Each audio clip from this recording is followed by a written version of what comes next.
आपण माने ओडिशार खनि दुर्नीति कथा लंबा आकार रे सुनिथिबे। खनि दुर्नीति आज ओडिशार राजस्व को केमती करि दैछि सेटा आपण माने जानिथिबे। तो एई खनि दुर्नीति विषय रे आमे गोटिए स्मारक पत्र तैयारी करिछु। जो स्मारक पत्र मुख्यमंत्री को भी देइछु, राज्यपाल को भी देइछु, प्रधानमंत्री को देइछु एवं प्रेसिडेंट राष्ट्रपति को मध्य देइछु। प्रथम कथा हला जे ए जो प्रथम 14 वर्ष रे 8,97,443 कोटी 27,03,800 टंकार दुर्नीति हेछि बोली करी गोटे हिसाब करा जायछि। ता भितर बहुत जनकर जंगल आ परिवेश रो मंजूरी नहीं, जो खनि खनि बाहर करबा पय उत्तोलन करबा पय जाको दिया जायछि। बहुत जनकर परिवेश जंगल नहीं, जंगल मंजूरी नहीं, तापरे परिवेश रो मंजूरी नहीं, एंती भाबरे सब करा हेछि। 192 टी लीज भितरु 176 टी लीज जंगल अंचल रे अवस्थित है एवं 98 टी लीज रे जंगल और परिवेश मंत्रालय क्षेत्र रो अनुमति मध्य प्रदान करा जाय नै। 98 टी मध्यरु 47 टी खनि जंगल मंजूरी बिना चली।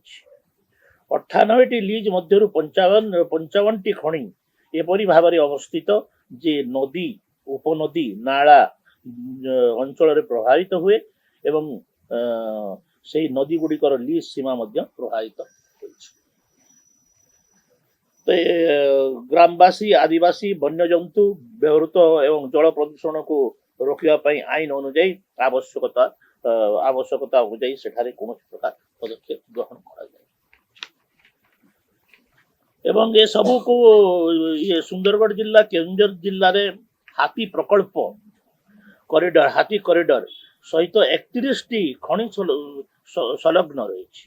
यह फल हाथी मानकर फसल एवं अन्य मानकर द्वारा प्रभावित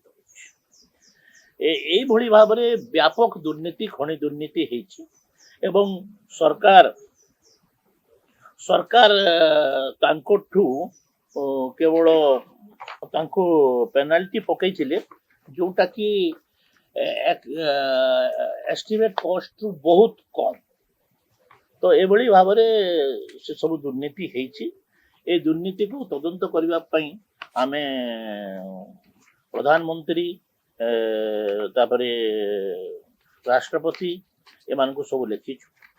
मोर आशा या उपरे आमे ए सब कार्य नवीन